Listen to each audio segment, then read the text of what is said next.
Hey guys, it's Ariel, and I'm here to show you how to clean your flute.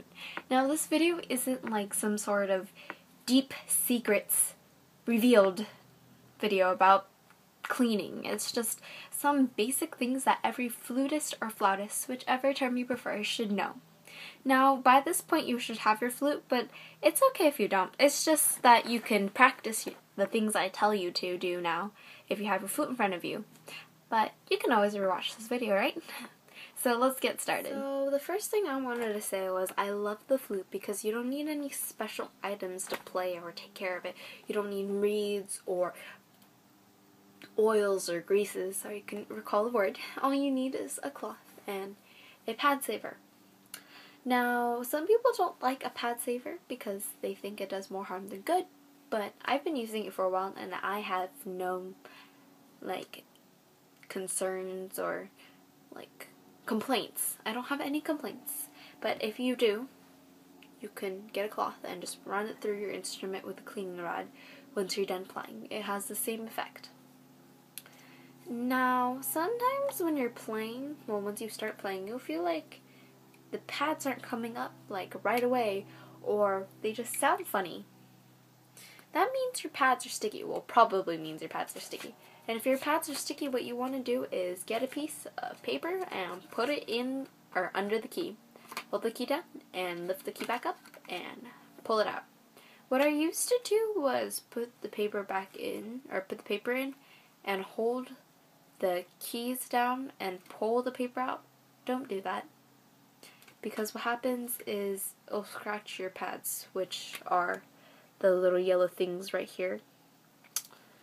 So just don't do it.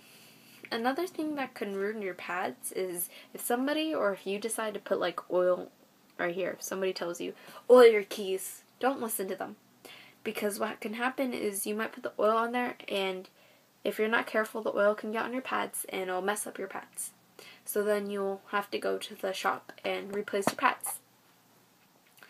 And I don't know if it's expensive or not because I haven't had to go to the shop yet. Somebody stopped me from doing that terrible thing when cleaning my pads before it got worse. So I'm not really sure how much it costs, but even if it only costs a little bit, it's still money you could have saved. So, wasting money or Starbucks? Starbucks might be a waste of money to you, but for me, I love Starbucks. Anyways, now to clean the tendons. The tendons are the things right here. Well, at least I think they're called tendons, but let's just call them tendons. So, these things, mine looks dirty, but it's actually pretty clean. But when you're playing, and you play today, you play tomorrow, you play the next day, after a while when you set up your instrument, it feels like there's some resistance going on. That's probably because you have gunk on your tendons. Well, I like to call it gunk. There might be a scientific term out there, and I think it's caused by your saliva, but I'm not a gunk scientist, so I can't tell you for sure.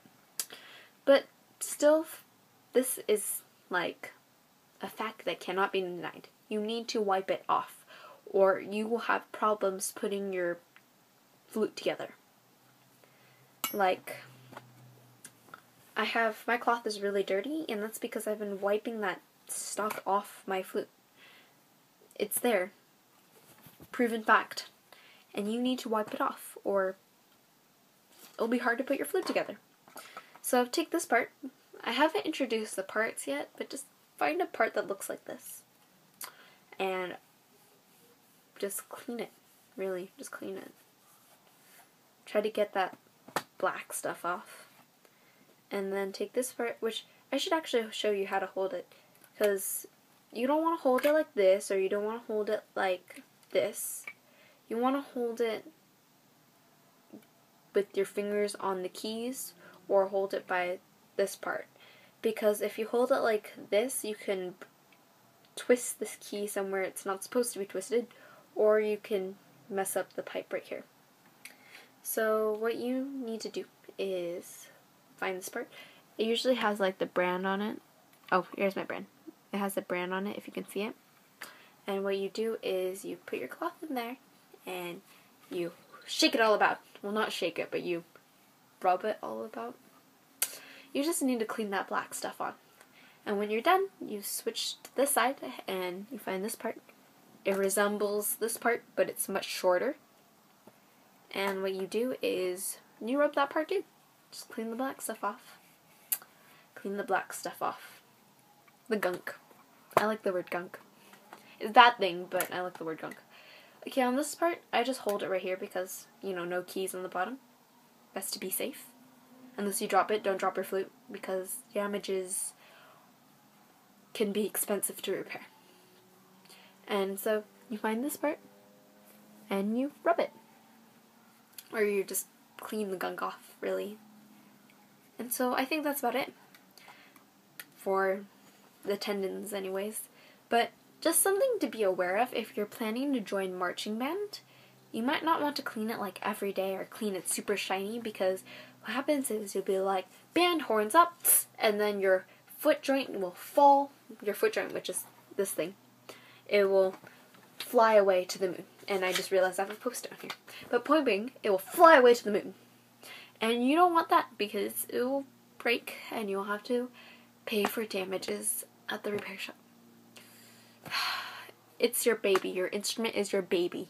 If you hurt it, you will have to go to the hospital and pay for the doctors to fix them up. So don't hurt your baby. Don't hurt it. And so anyways, I think that's it. Also, if you feel like your flute isn't sparkly enough, get a polishing rag and clean it. Don't like try to put like shoe polish or whatever. I don't understand why some people would do that, but just a warning, don't put like any kind of polish on your flute. Your flute doesn't need it. All you need to do is get a polishing rag and rub it nice and clean. It might take a while, but for your baby to shine, you should do anything. Sell your soul to the devil. No, just kidding. Don't do that. Yeah, don't. But I think that's about it, and I just wish you the best of luck to cleaning your flute and not breaking it. It shouldn't be difficult, but for the clumsy ones, I wish you best of luck.